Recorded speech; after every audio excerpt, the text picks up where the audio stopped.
Kabusing! Welcome back to my vlog.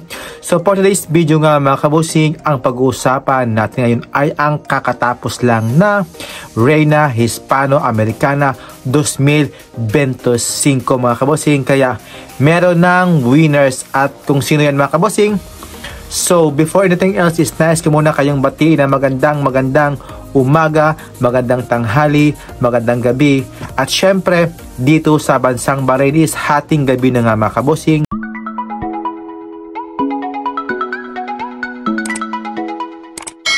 Nakapanalo lang ni Dia Mati bilang isang Reina Hispano-Americana 2025. So, marami talagang nagulat sa pagkapanalo ni Dia Mati at saka hindi talaga ina-expect na mananalo si Dia Mati, but for that coronation night mga kabusing, nag-glow talaga at syempre naka-align nga kay Dia Mati ang pagkapanalo bilang isang Reina Hispano-Americana 2025 at siya yung ikalawang Reina Hispano na nag-uwi ng corona.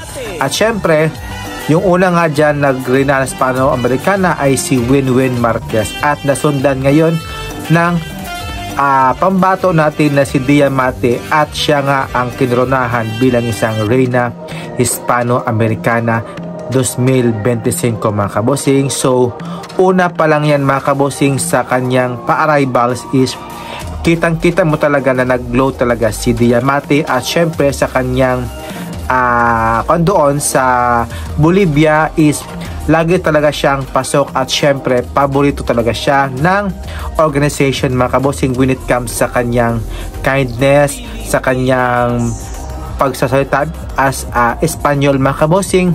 Nakarelate din talaga si Dia Mati sa culture ng Hispanic culture at syempre yung sa preliminary competition niya mga kabosing, umangat naman talaga ang performance ni Dia Mati when it comes sa swimsuit round, sa evening gown at syempre yung sa mga awardees nakabilong naman sa top 5 si Dia Mati. Ayan, so palaban talaga at chill lang talaga ang ating pambato na si Dia Mati. At syempre ngayon mga kabosing sa kanyang finals and competition nga ay ang kanyang pa-swimsuit mga kabosing, yung kanyang pa-production number, yung pakanta-kanta mga kabosing ng Latino songs. Kaya pasok na pasok talaga sa banga at syempre pinag-aralan talaga ni Dia Mati kung paano makipaghalubilo at makipagsalita ng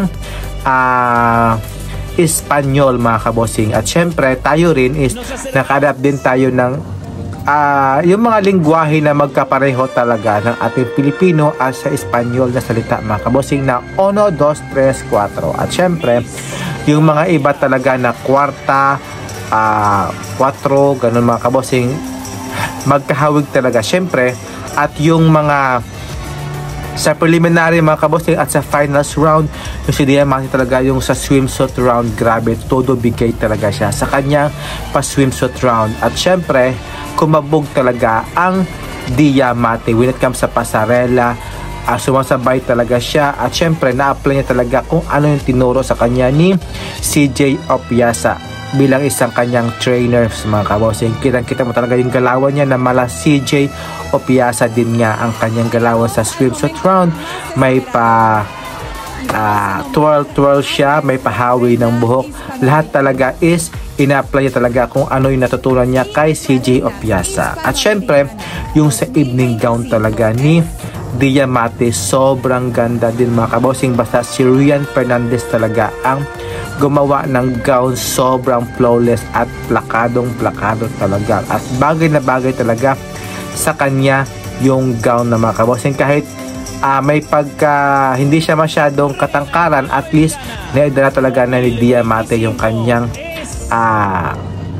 gown mga kabosing. At syempre sa top 5 nga mga kabosing, akala ko nga sa first time is third to the last yata ang tinawag sa final 16 at tapos nag final 12 na naman siya. Ayun, nakapasok naman sa final 12 si Dia Mati. Siya yata yung panghuling tinawag nata. At syempre yung sa final 6 na mga kabosing, kung sino yung magsasalpukan sa question and answer. At yun nga ay nakapasok ang ating pambato na si Diamante, at syempre yung malakas na kalaban niyang si Venezuela, si Colombia, si Mexico, si Poland.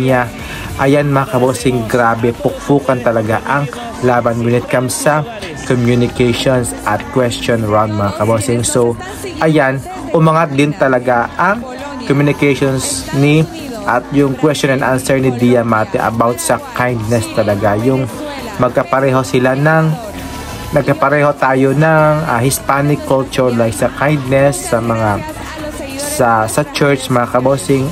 Syempre hindi mo talaga makaiwasan talaga na magkapareho naman talaga ang ating Hispanic culture sa Espanyol at sa Pilipinas nga mga kabosing. At yun nga, na tinawag na yung final 2 si Venezuela at si Philippines, kasi grabe talaga mga kabosing. Hindi ko talaga in-expect yun na sila mag last 2 standing nga. Siyempre andyan pa si Colombia na nag first runner up. So happy naman si Venezuela sa kanyang winners, at syempre kay Diamante happy din si Venezuela, at parang tuwang-tuwa talaga si Venezuela na panalo ni Diamante ang Reina Hispano-Americana 2025. So ayan mga kabosing, grabe talaga, sobrang ganda talaga ng performance ni Diamante. Wala akong masabi sa mga nagbabash dyan kay Diamante. So ano kayo dyan?